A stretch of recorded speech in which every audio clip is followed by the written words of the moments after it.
श्रीनगर नाम के गांव में टुनटुनी अपने माँ पिताजी के साथ रहती थी। उसे बचपन से ही सजने संवरने का शौक था, साथ ही उसे दूसरों को सजाना भी बहुत अच्छा लगता था। गांव में किसी की भी शादी हो, दुल्हन को सजाने के लिए टुनटुनी को ही बुलाया जाता था। टुनटुनी के माँ पिताजी गांव में ही खेती करते थे। अब उसकी उम्र शादी लायक हो चुकी थी। एक दिन टुनटुनी की माँ टूनी अपने पति कालू से कहती है, सुनिए जी, टुनटुनी की उम्र शादी की हो चुकी है। कब तक दूसरों के हाथों में मेहंदी रचाएगी? अब हमें भी तो उसके हाथ पीले करने का सोच लेना चाहिए। तुम्हें क्या लगता है? मुझे इस बात की चिंता नहीं। मैं मेरी बेटी की शादी बड़े धूमधाम से और एक अच्छे परिवार में करवाऊंगा। बिल्कुल सही कह रहे हो आप। आखिर हमारी भी तो इकलौती लाडली बेटी है। टूनी और कालू अपनी बेटी के लिए अच्छे रिश्ते देखने लगे। तभी कालू की बहन सुंदरी कौवी वहाँ आती है। भैया, मैं चाहती थी क्यों ना हमारा रिश्ता और भी ज्यादा मजबूत किया जाए। मैं टुनटुनी को अपने घर की बहू बनाना चाहती हूँ। सुंदरी की ये बात सुनकर कालू बहुत ज्यादा खुश हो जाता है और अपनी बहन की बात को मान लेता है। क्योंकि सुंदरी का बेटा ब्लैकी एक अच्छी जॉब पर था, तो कालू ने बड़े ही धूमधाम से टुनटुनी और ब्लैकी की शादी करवा दी। अपनी बहन का बेटा है ये देख कालू ने इसकी कोई जांच पड़ताल की ही नहीं। अब शादी के कुछ दिन बाद ही ब्लैकी टुनटुनी को छोड़कर शहर चला जाता है। साथ ही उसे कभी मिलने नहीं आएगा, ये चिट्ठी में लिखकर चला जाता है। टुनटुनी, तुम सुंदर तो हो, लेकिन साथ में एक अनपढ़ और गंवार चिड़िया हो। मुझे लगता है तुम घर के काम के सिवाय और कोई काम नहीं कर सकती। जब ब्लैकी उसे छोड़कर गया तो उसे बहुत ज्यादा बुरा लगता है। साथ ही उसे ये जानकर बुरा लगता है कि वो पढ़ी लिखी नहीं है, इसलिए ब्लैकी ने उसे छोड़ दिया है। वो रोते हुए अपनी सास से कहती है,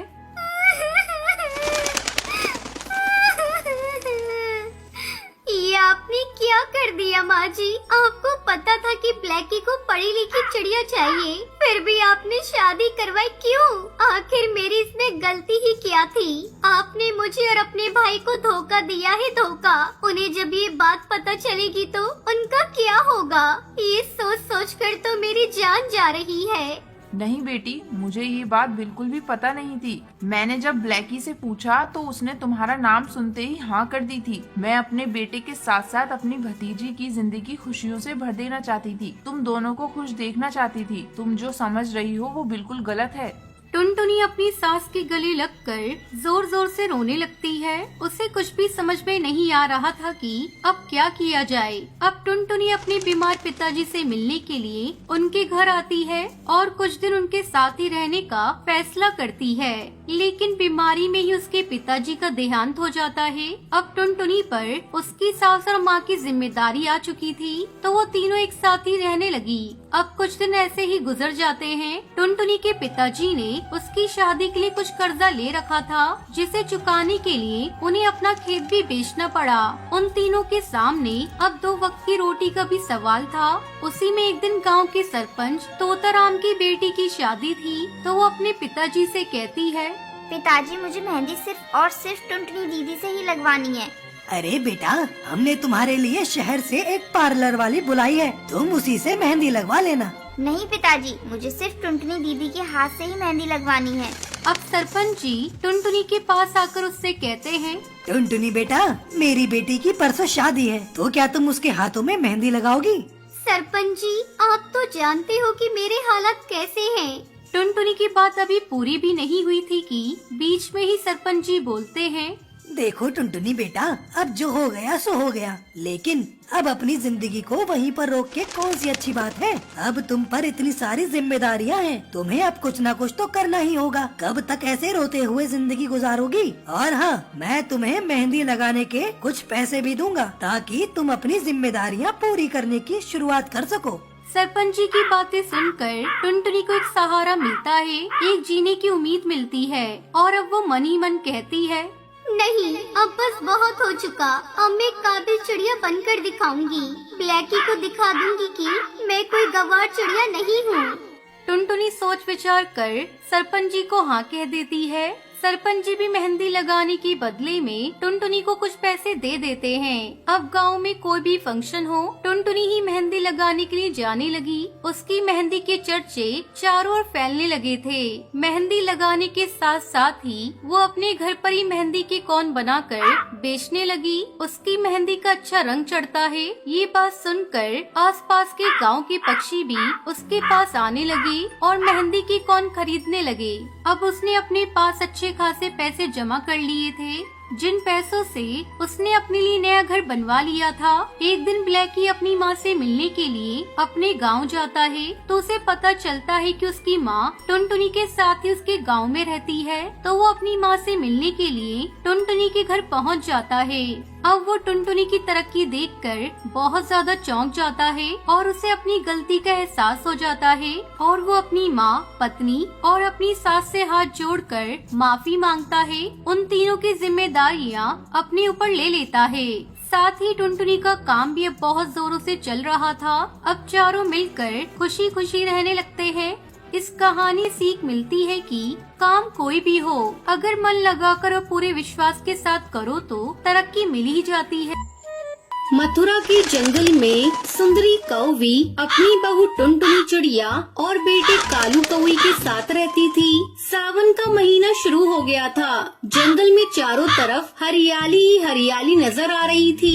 एक दिन सुबह सुबह सुंदरी कौवी अपने बेटे के साथ बैठी चाय पी रही थी। माँ, ये सुबह सुबह टुनटुनी कहाँ चली गई? दिखाई नहीं दे रही है। पता नहीं बेटा कहाँ गई है, मुझे बताकर नहीं गई। यहीं कहीं पड़ोस में गई होगी, अभी आ जाएगी। तू चाय पी, ठंडी हो जाएगी। दोनों माँ बेटे चाय पीने लगते हैं। तभी टुनटुनी चिड़िया हाथों में पूजा की थाल लिए घर के अंदर आती है।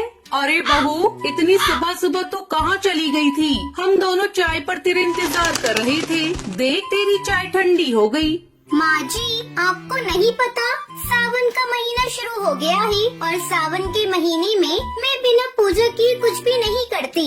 इसलिए मैं सुबह सुबह मंदिर चली गई। उस समय आप लोग सो रहे थे। मैंने आप लोगों को उठाना सही नहीं समझा। ये लीजिए प्रसाद। टुनटुनी चिड़िया अपनी सास और पति को प्रसाद देती है। जा बहू, अब जाकर कालू के लिए नाश्ता बना दे, नहीं तो बिना नाश्ता किए भूखा पेट चला जाएगा। जा फिर बात करते हैं। टुनटुनी नाश्ता बनाने चली जाती है। शाम को जब कालू कौवा अपने ऑफिस से घर लौटता है तो टुनटुनी उससे कहती है, सुनो जी, इस सावन में मेरे लिए एक डाल पर झूला डाल दो, फिर मैं उस पर बैठूंगी और तुम मुझे झुलाना। अरे पागल हो गई हो क्या, जो मैं अपना काम धंधा छोड़कर तुम्हें झूला झुलाने आऊँगा? अब तो बचपना भूल जाओ। नहीं, इस सावन में आपको मुझे झूला झुलाना ही पड़ेगा।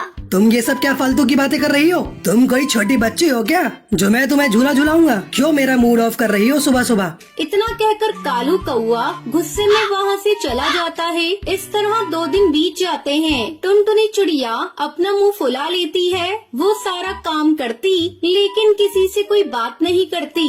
बहू, तू तो जानती है कालू को अपने ऑफिस से फुर्सत नहीं मिलती। वो तुम्हारी जिद को पूरा कैसे करेगा? माँ जी, मैं क्या उन्हें पूरा दिन झूला झुलाने को बोल रही थी? बस थोड़ी देर ही तो झूला झुलाना था। पिछले सावन में भी उन्होंने मुझे झूला नहीं झुलाया था। मेरी सभी सहेली अपने पतियों के साथ झूला झूलेंगी और एक मैं ही हर साल की तरह रह जाऊंगी। बहू, तुझे झूला ही झूलना है ना? तू ऐसा कर, पर्दे के पाइप में रस्सी बांधकर झूला लगा ले। शाम को जब कालू घर आएगा तो मैं उसे बोल दूंगी, वो तुझे झूला झुला दे। वाह माँ जी, क्या आइडिया दिया है। आपके दिमाग की तो दाद देनी पड़ेगी। मैं अभी जाकर झूला लगाती हूँ। टुनटुनी चिड़िया अपने कमरे के पर्दे वाली पाइप में रस्सी डालकर अपने लिए झूला तैयार कर लेती है। चलो, झूला तो तैयार हो गया। अब मैं इस पर बैठकर देखती हूँ ठीक ठाक बना है ना। जैसे ही टुनटुनी चिड़िया झूले पर बैठती है, झूला टूट जाता है और टुनटुनी चिड़िया धड़ाम से नीचे गिर जाती है। ओए माँ, मैं गिर गई। मेरी कमर टूट गई।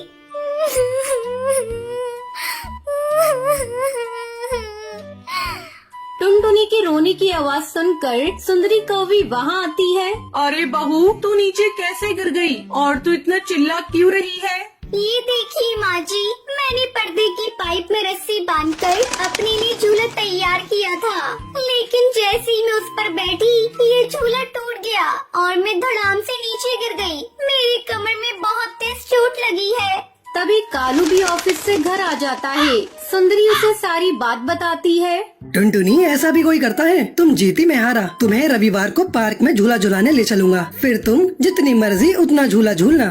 2 दिन बाद रविवार था। टुनटुनी चिड़िया कालू कौवे के साथ पार्क में झूला झूलने जाती है। वहाँ नीम के पेड़ पर बहुत सारे झूले लगे हुए थे और उन पर पक्षी अपनी अपनी पत्नी को झूला झुला रहे थे। टुनटुनी चिड़िया भी एक झूले पर बैठ जाती है और कालू कौवा उसे झूला झुलाने लगता है। झूला झूलते हुए टुनटुनी चिड़िया बहुत खुश थी। वो काफी देर तक झूला झूलती रहती है। फिर दोनों पति पत्नी घर लौट आते हैं।